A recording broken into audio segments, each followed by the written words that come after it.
Hey, welcome to Low Budget Time. I'm your host, Low Budget. Anyway, yeah, I did change the channel's name. So if you guys were subscribing to me under VMATO, now it's Low Budget Time, because what we do here is we look at timepieces that are for low budget. And nothing wrong with being on a low budget. There's a lot of good watches out there that you can get if you're on a low budget. You have to actually, you got to be out there. You got to be looking. You got to be smart with your money, because money doesn't grow on trees. Well, actually, it kind of does, but it's hard to come by. We don't have tons of it. Not all of us have $15,000-$20,000 to spend on watches. This is an addiction that we have here. So not all of us have one or two watches. Some of us have more than 50 watches. Some of us have 10, some of us have 5, some of us have 1.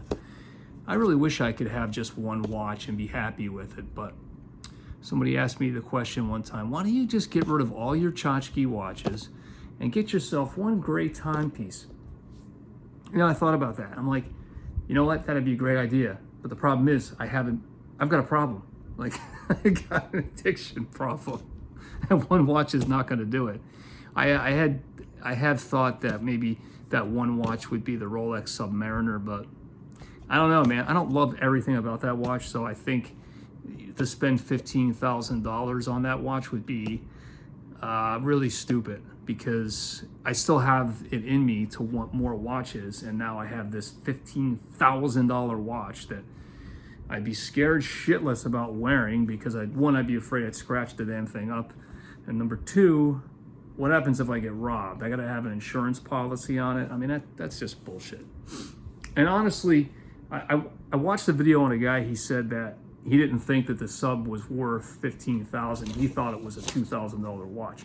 And he may very well be accurate on that, but you know, value is always linked to what someone else is willing to pay for it. If people weren't willing to pay $15,000 for that watch, and the prestige or the perception of prestige that goes along with it, maybe that watch wouldn't cost $15,000. Maybe it really would be a $2,000-$3,000 watch. But I mean, hell, you can't even go to Tudor and get a Tudor Black Bay for under. I think it's like, I want to say the Black Bay is like $3,500, $4,000, and then the Pelagos is like $5,000. Ah, man, it's crazy. All right, we're not talking about those watches, so sorry about my little bit of a monologue there. But continuing on with the monologue, yes, I have the infamous yellow box from Invicta. So we're going to take a look at the Pro Diver today. I don't know what the reference number to this watch is. Geez. I got this watch from the Joma shop, and I don't know if it's the 183256, if that's their reference number. They got it listed at $795. Could you imagine spending $800 on an Invicta Pro Diver? We're going to talk about why I think the Pro Diver is priced where it should be.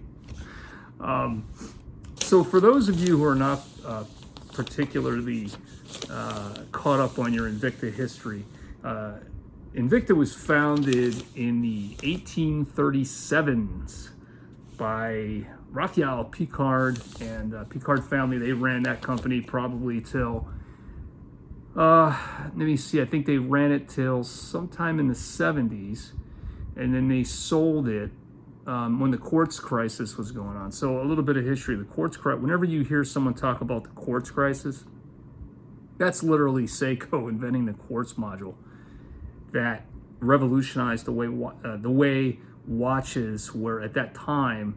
Up until that time, watches were mechanical. They were either manual wind, or they were automatic with the rotor that winds the mainspring.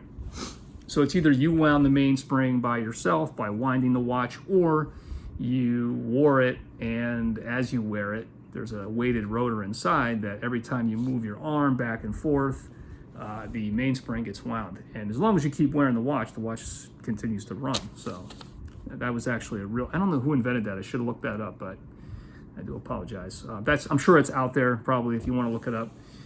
So the Picards, they sold out. They got out of there because Seiko basically single-handedly almost destroyed the Swiss watch industry. The Swiss didn't know what to do. They were just like, what the frick? They didn't see it coming, man. It was just like a sneak attack. And before you knew it, they were, they were scrambling around. Now, ultimately, Swatch saved the day by introducing a lot of those, designs back in the 80s. If you guys had a Swatch watch, they made them in all different, colors and different patterns and different straps, and they really kind of took off. People really, really like the Swatches, and believe it or not, some of those older Swatches from the 80s, like I ran into a collector. She had like 100 of these things, and some of them were valued pretty high. So people laugh at the Swatch, but you know what? You got a couple Swatches in your box from back in the 80s. Chances are you might be sitting on some money. Anyway, so the Swatch company, Swatch AG, I guess it is, they saved the day.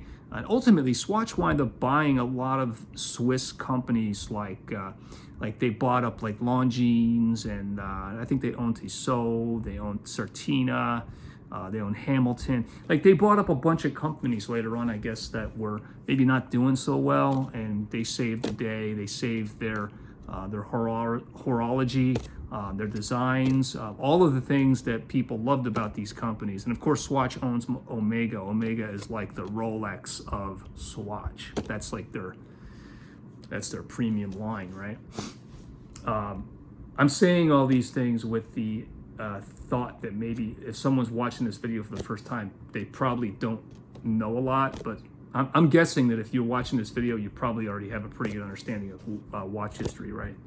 So yeah, that's a little bit of that, right? So anyway, as today goes, there's not a lot of watches out there you can get that are there.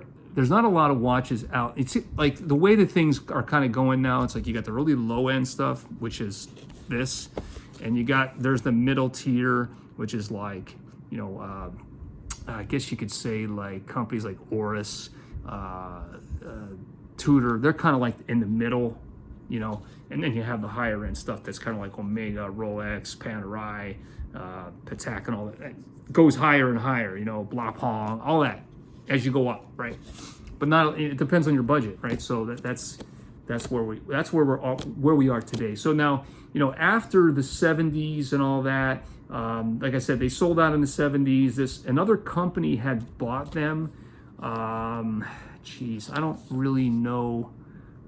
I'm trying to think of the company that they went bankrupt, and a company called Ondi, ONDIXSA,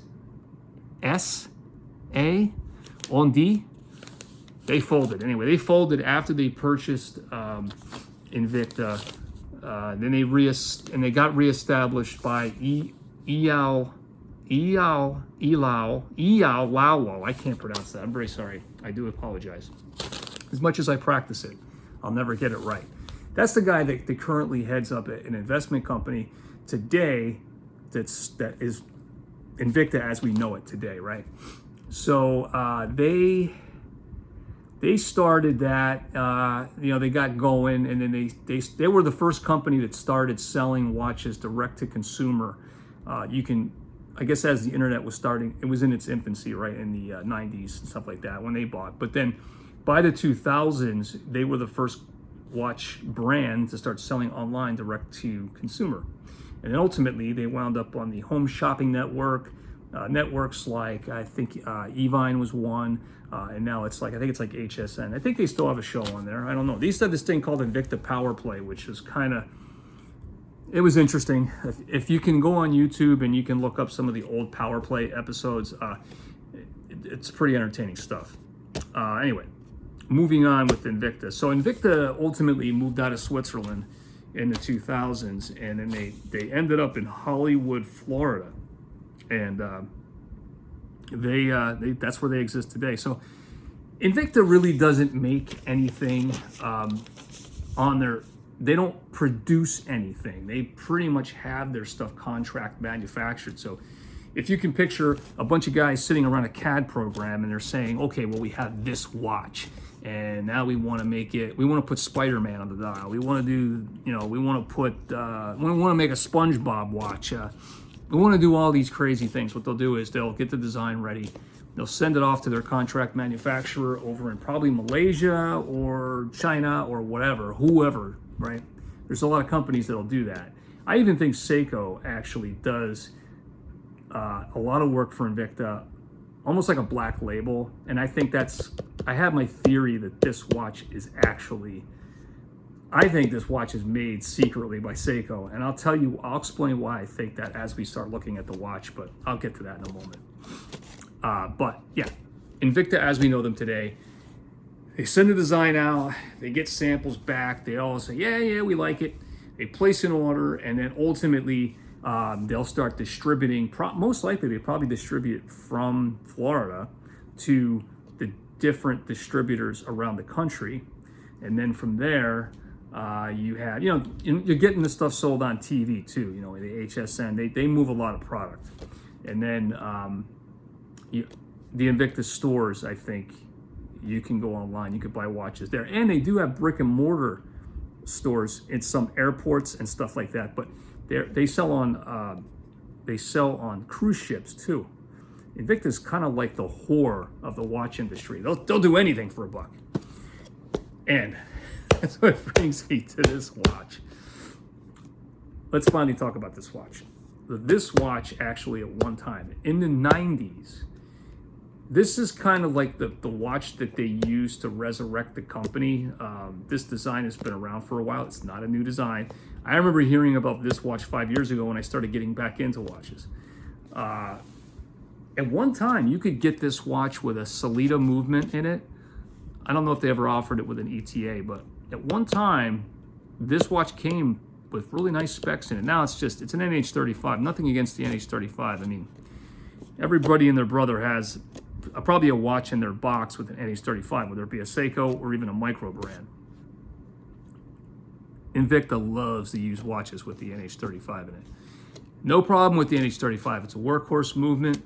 It's an inexpensive movement to use. So if you want to do a custom watch as a modder, that's a great movement to use. There's so much available out there in the modding industry.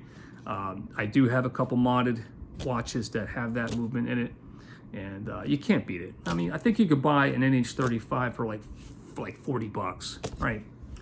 You and I can buy it for like $40. But if you're doing like massive runs like this, where you're buying thousands of these watches and cases of these watches, they're not going to be spending $40. They're probably spending like $5. So anyway, when you get the watch, this is, shout out to Joma Shop for this. They got it to me in one day. So yeah, under $100. That's what the retail value is.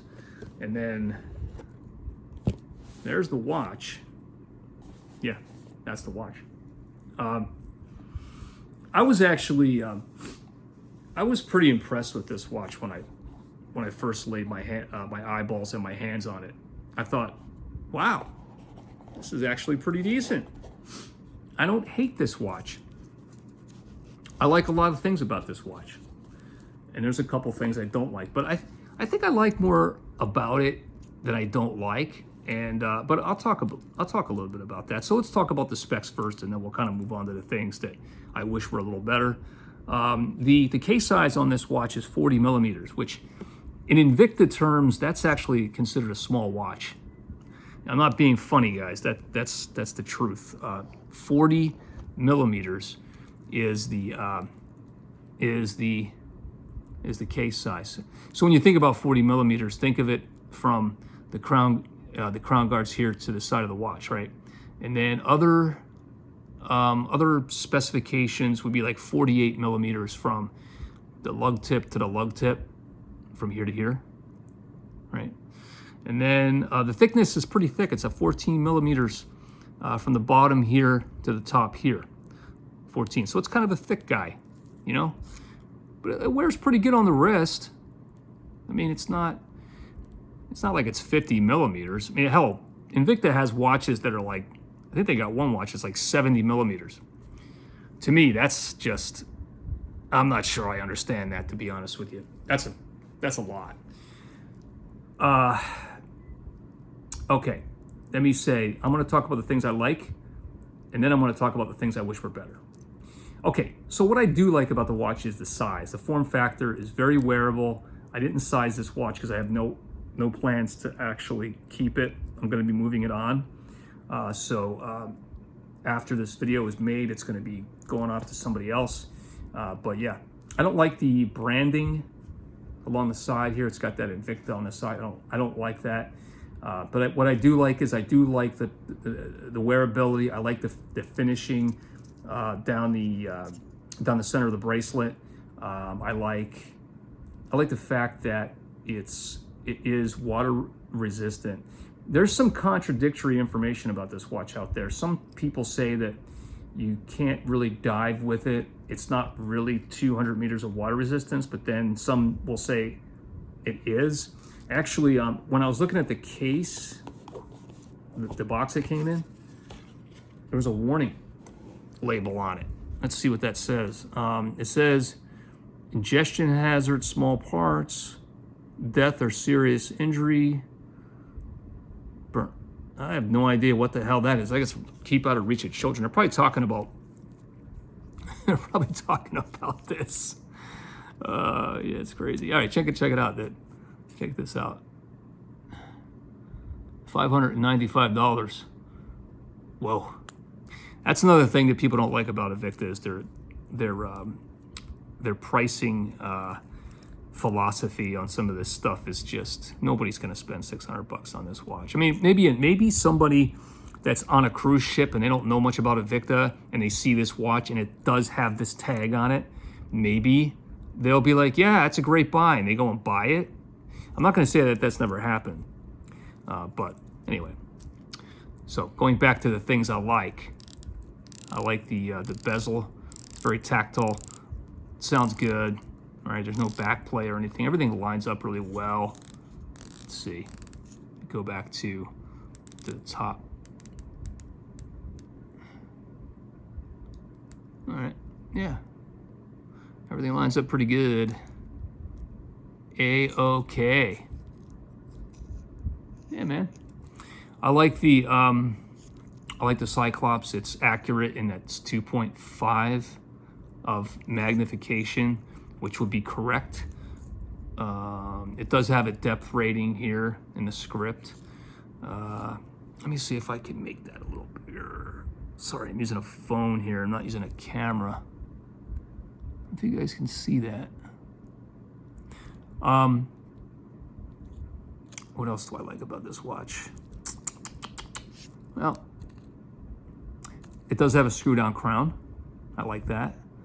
All right, so let me talk about the things I don't like. The things I don't like outweigh the things I do, but I don't think it's enough that I wouldn't buy this watch.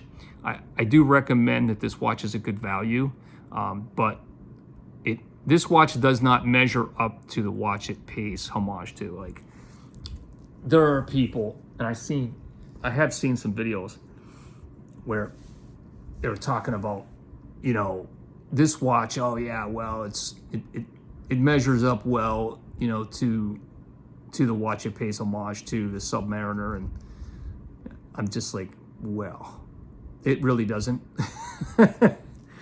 There's a reason why the Submariner cost, the older model, I think you can buy, I don't know what the reference number is, not today's current model, but the one prior to that is like, I think it's still an $8,000 watch. That watch retail was probably around $6,000, but that watch has actually gained in value, and it's held up. This watch is not that watch, okay? So maybe from a distance, somebody might think that this watch is that watch, but yeah, I mean, it's just a homage, you know what I mean? It does not measure up that way. It's a good watch, but it's not a great watch. It's not a great watch in that category. I've seen some people talk about, well, they've modded them. They put, you know, sapphire crystal in here instead of this. This basically has what they call flame fusion, which is bullshit for mineral glass. And like I said, I've seen some videos where guys have modded these and put sapphire crystals on there. You can do that. It's available. And then this bezel insert is aluminum. I'm not crazy about aluminum inserts. I prefer ceramic, but this can be changed for ceramic too. But after you do all that, figure out those two mods, right? The crystal's probably going to cost you about 25 bucks on AliExpress. And then this bezel insert in ceramic is going to cost you about 50, right? So there you go. Even if you were to buy those two upgrades and put them on, then now you're looking at, if you don't have a crystal press, you're paying somebody to do that. So let's say it costs you 50, 60 bucks for somebody to do that.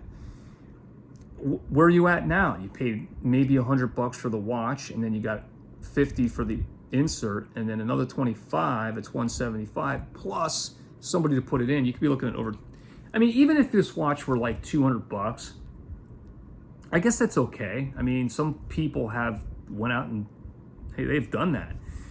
But then, you know, do you want to grind this off? I mean, come on. By the time you get done doing all that, you could just build yourself. You could buy a case. You could buy a case and a bracelet combo on AliExpress for like 60 bucks, 50 bucks. So why are you doing all that to this?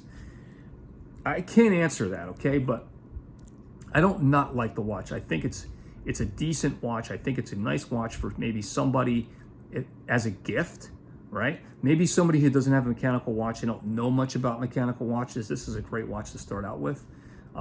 That could very well be that could be your watch, right?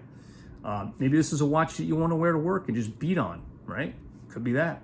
You know, it's a cheap watch. It's not. You could bang it up and feel like, well, at least I didn't do it to my really good watch, right? Maybe you're a person that's going to get into modding and you want to take the watch apart. Well, for 100 bucks, I mean, if you make a mistake, it's not the end of the world, right? So the other thing I don't like about this watch, and next to the branding, and I'm not the first guy to point this out, I don't like the central second hand with the wings on it.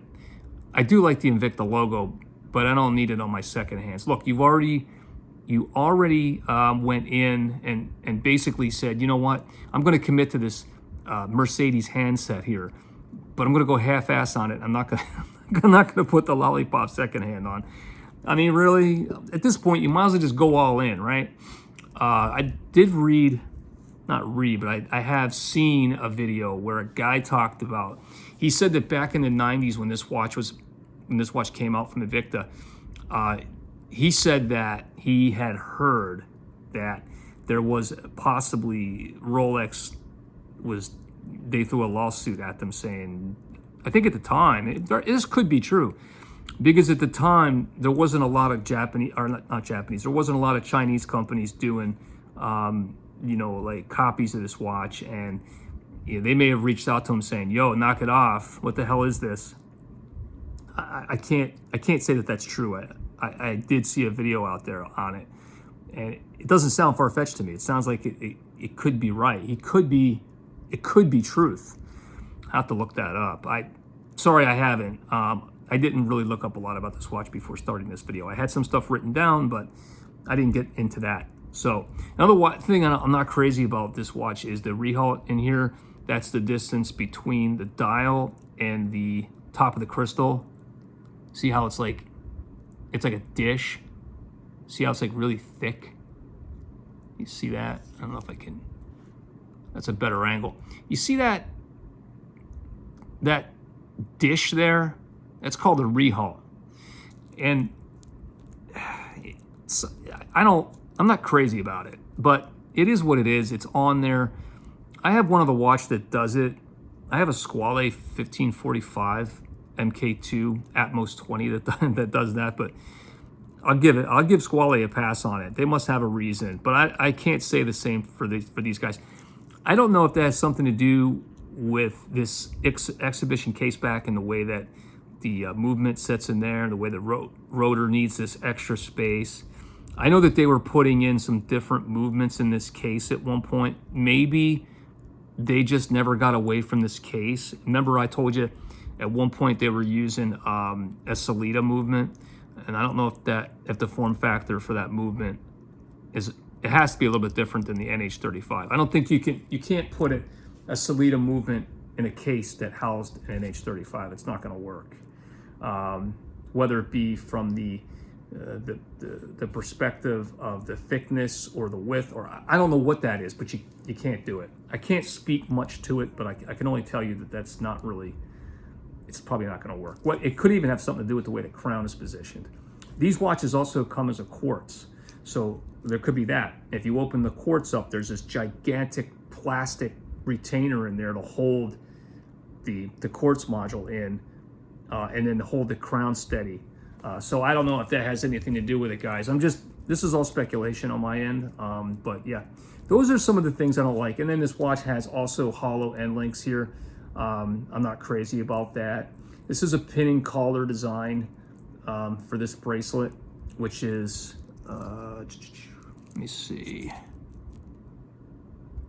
Yeah, you could see it. You can see there.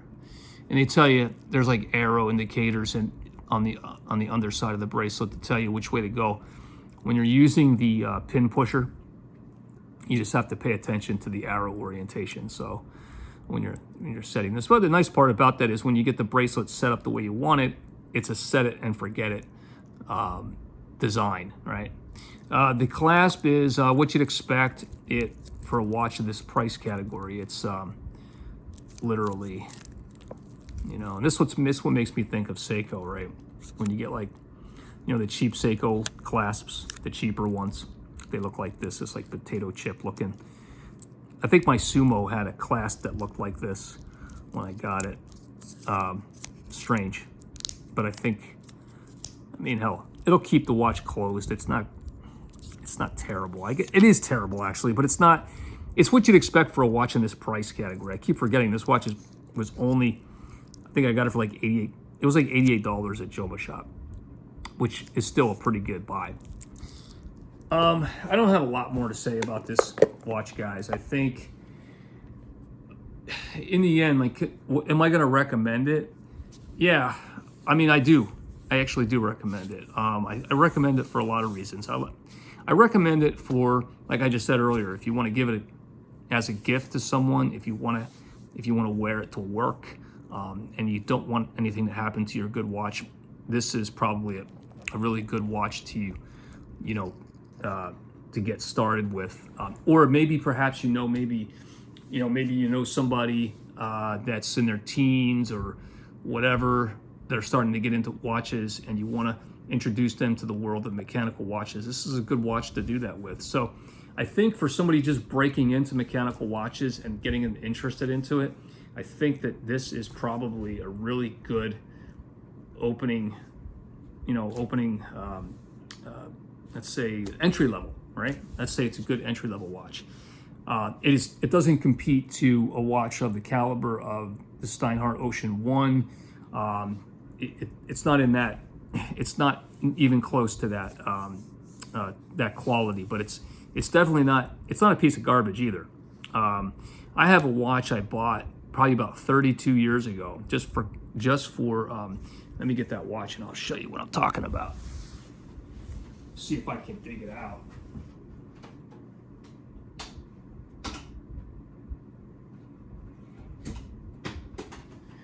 Just for the purpose of a comparison, right? This watch is 32 years old. It's a quartz. And when I tell you what I paid for this watch, you're gonna be like, what the hell? This watch is from Citizen. And I don't even know what the reference number is. This thing is a piece of shit. And when I say that, I mean, the only reason why I hang on to it is because it's really old. I remember doing a lot of things with this watch, being in whatever place I was in, whatever time I was in. That's what's cool about watches, is that they can put you, no other piece of jewelry can do this like a watch. And even if it's a piece of dog shit, it still has sentimental value. This watch has sentimental value, but it's a piece of junk. Let me just show you for context how bad it is.